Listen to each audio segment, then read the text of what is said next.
we're starting this new book of 1 Peter, and we'll discover quite a lot more about the book as we go through.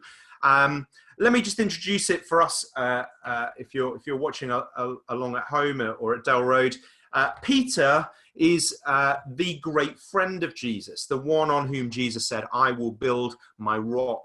You are the rock on which I will build my church." And at this point, as Peter writes his letter, he is in Rome, probably similar time that Paul was there under house arrest. And he's writing to encourage churches who were spread out in cities across Turkey and Greece. And these were churches that were suffering terribly for their faith. And so it's a book that actually talks about suffering for being a Christian. And I don't know what you say to someone when they're suffering. What are the sorts of things that you say? Or do you just try and avoid it because it's too hard to say anything? Or do you rely on saying something superficial, something that you read somewhere that you thought this might be an encouraging thing to say? Or do you just not know what to say? Well, this book, this letter that we have, is Peter's take, and it is rich with help for us as we help one another going through times of suffering. And we're going to see 4 things this morning, okay, in this passage: the cause of suffering, the end of suffering, and the value of suffering, and the pattern of suffering. Cause, end, value, pattern. I'll write them up in a second, don't worry. But let me go ahead and try and get the passage up for us, and then you can see this here. So let me try to see if this works. And hopefully you can have the passage in front of you any second now. There we go. Right, you should be able to see that. Good. And we'll go through, and you can see the 4 chunks there. So I think I said to you what we'll go through. It's the cause of suffering, if you can read that, the end of suffering, the value of suffering, and the pattern of suffering here. Okay. So the first bit, the cause of suffering, and who Peter is writing to.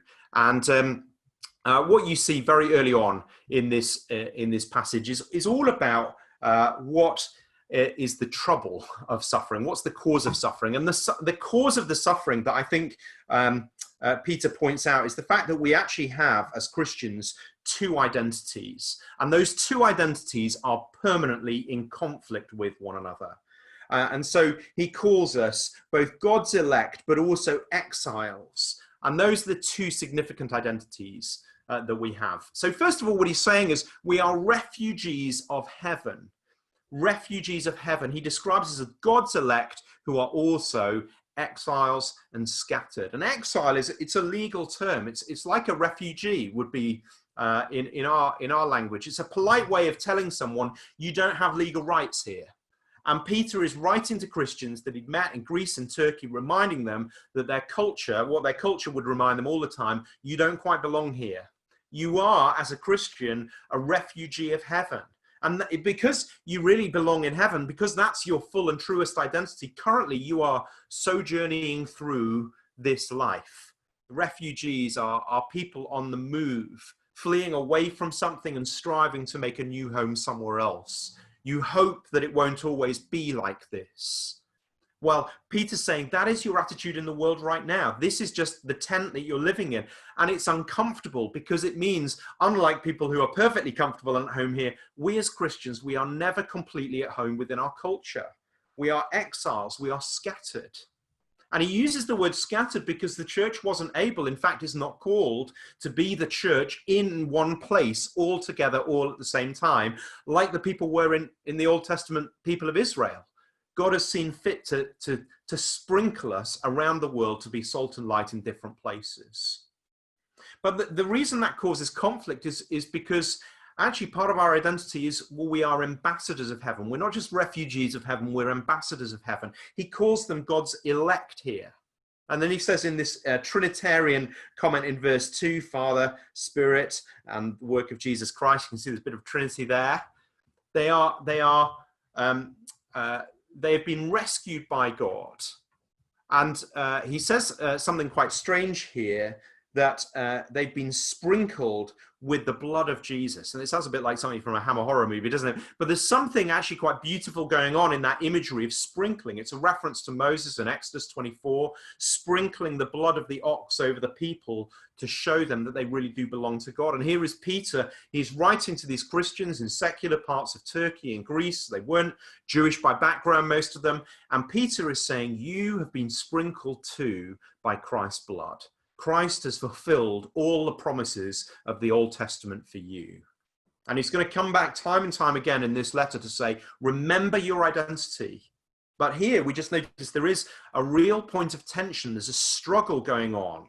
That's the reason we suffer and struggle, because of our different identities. And those identities are being currently in the world, but refugees in the world, well, they're never resolved. We'll never truly fit.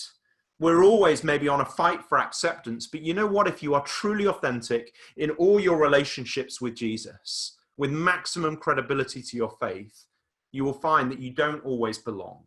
And similarly, if you try and live out your secular identity to always fit in, then you'll resent your faith because it will always feel like it's threatening that identity. Some people maybe try and resolve this by Christianizing the culture so that the here and now does feel like home. Make culture feel more like how I think it should be, and it doesn't work either. But I think we, particularly those of us, if you're a Christian sort of age 35 plus in the UK, we are living out the final memory of our grandparents' generation, when to be British was to be Christian. And it felt like those two identities could be perfectly meshed together, never in conflict. By the way, I don't really buy into that. I think being distinctively Christian even 80 years ago was incredibly different within this culture. But at least you didn't feel maybe the constant cultural pressure of standing out. And now for us as Christians, we've got to figure out, what does it mean to be a Christian authentically in a very secular culture that's very different from maybe the one we expected to grow up in. Well, that's the cause of the suffering for these Christians. But what's the end of it? And this is where Peter really he wants to start his letter with the good news. Again, to bring comfort is to bring real substance into their suffering. And he's reminding them of the hope that they have as Christians. And this passage actually talks about God shielding his people. He's using that kind of language. And he shields them through faith with hope. So we are not shielded or spared from pain or suffering, but you, because you have faith, God will keep that faith intact until heaven finally comes. But he describes this as a living hope. This is the significant part of this. And it's significant. Well, for many of us over the last few months, our world has got smaller. For all of us, I would guess. And if you're trapped with yourself all the time, that's an uncomfortable place to be. No room for exits, no space. Now, apparently there was once a French philosopher who wrote a whole play about 3 people who were trapped in a single room together. And he describes, he gets to the end of the play, and it's basically a form of hell. And for most of us, we might be thinking, oh, that's a little bit close to the bone. For most of us, we just muddle on through in the middle of all of this and just hope that it's only going to last a while. But while we do it, we're kind of fantasizing. We let our mind drift away about holidays that will go on. Apparently, internet searches for buying holiday homes in France and Spain have increased massively over the last few weeks as people kind of resolve through this lockdown to make big changes in their lives. And I don't know what those challenges would be for you, or where you permit your mind to go. For most of us, the hope is just vague. You know, I hope there's a vaccine, but I have no idea if that's going to be possible. I hope that the economy will make a quick recovery, but I have no idea if that's possible. I hope to be able to keep my job, or I hope to do this, or I hope to do that. But here's the thing, as Christians, we are set free, not by a fragile hope that something nice might come along after all this, but what Peter calls this living hope. And he calls it a living hope because it's rooted in the resurrection of Jesus Christ. That Jesus is now alive, and therefore your hope is living. And you hope for more than just kind of clinging on to life for a bit, but you're hoping in something substantial that's rooted in the past, and hoping you experience life, fullness, being very much alive in the future. What is now? This living hope will shield people. He is preparing them in time to receive heritage as he says, spoil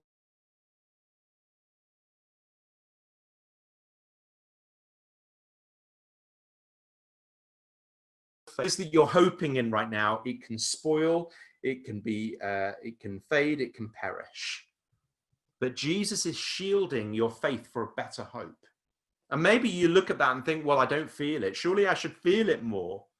And Peter says, actually, you are shielded through faith. It's not dependent on whether you feel it or not, but as we sing about it, as we celebrate it, as we reflect on what Jesus has already done for us, it brings to us an incredible sense of joy and a happiness that even if life is pretty hard now, it won't always be like this. And you already have this new identity. There is nothing else for you to do to earn this. Your spiritual life is safe with Christ. Your future cannot be taken away from you. God is shielding you for this new future that is yours, and you can trust God and place your hand in his, and you find joy in this living hope. Often we want to put down our lack of joy just to awful circumstances, because, you know, circumstances change, and maybe if that's our circumstances, it's not us. Do you find yourself doing that? Well, Peter enables us to look at this all differently. So we lack joy not because our circumstances are tough, but because we haven't really grasped yet who we really are, how loved we really are, and how short and certain our future hope really is.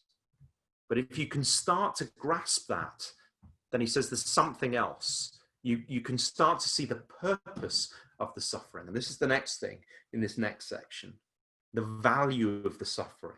You think, well, what value can suffering ever have? And he says the reason why this living hope is so important is because we are not protected and shielded from the struggles of living in this world, from having these two identities, of living in the here and now, but having one foot in the world to come. In fact, being a Christian increases the risk of suffering in the here and now. And so one of the biggest battles we have to overcome today is this question: if God leaves me in a place of risk or harm, how can God be truly good?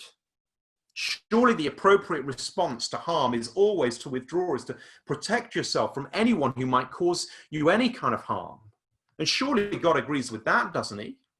Well, just to be clear, think of this passage, he pushes us on that and challenges us to see things quite differently.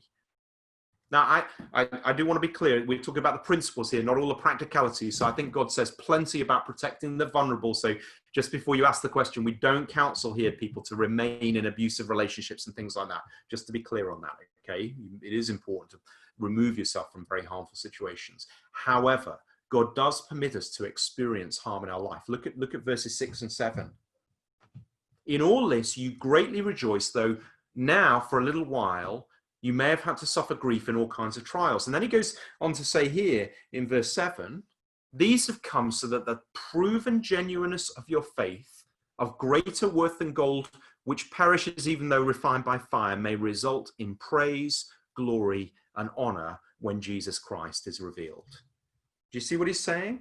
There is a so here explaining why these things have happened.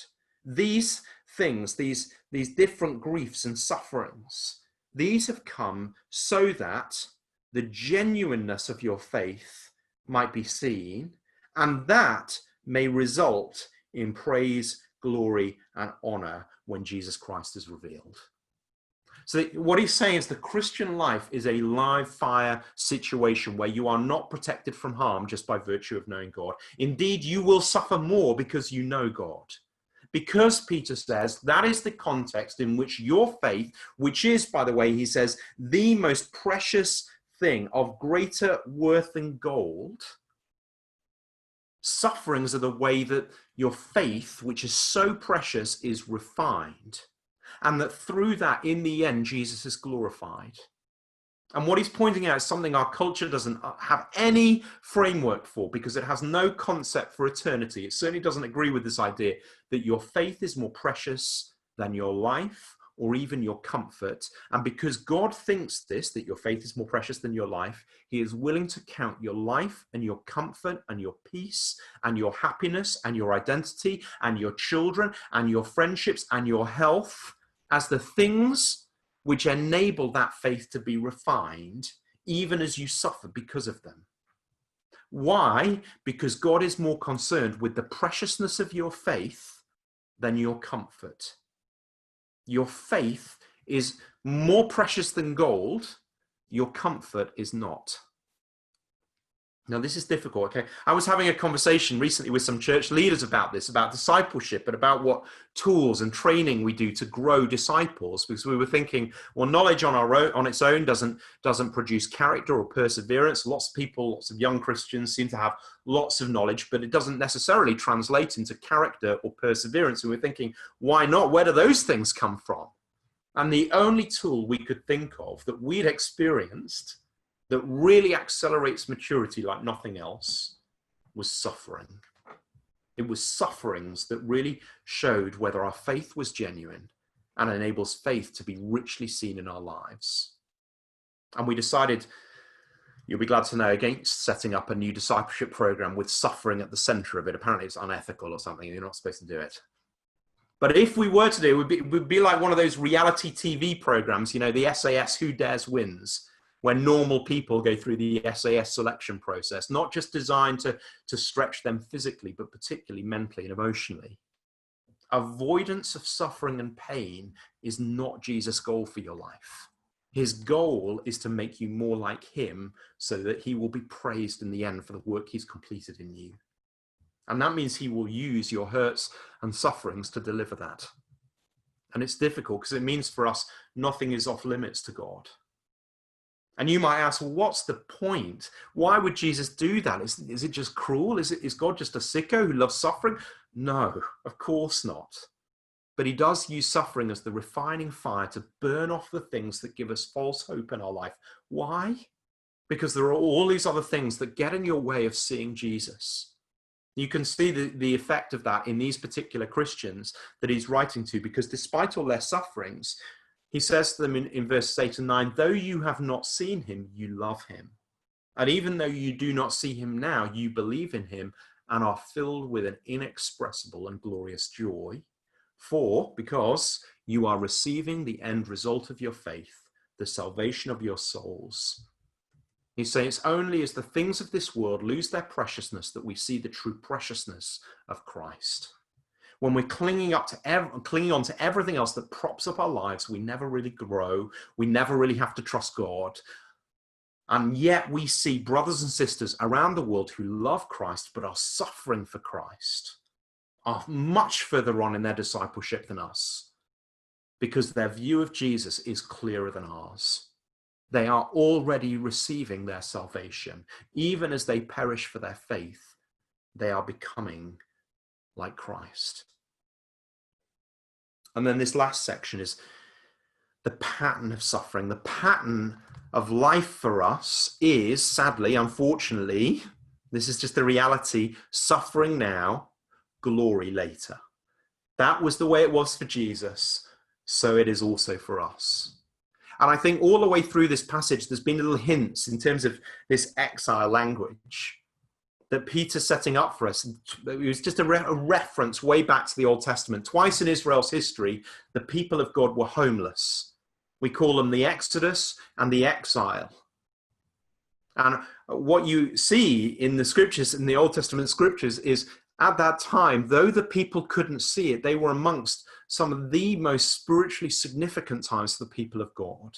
Almost all of the major prophets were written either ahead of those times, preparing the people of God for those times, or in the midst of those times.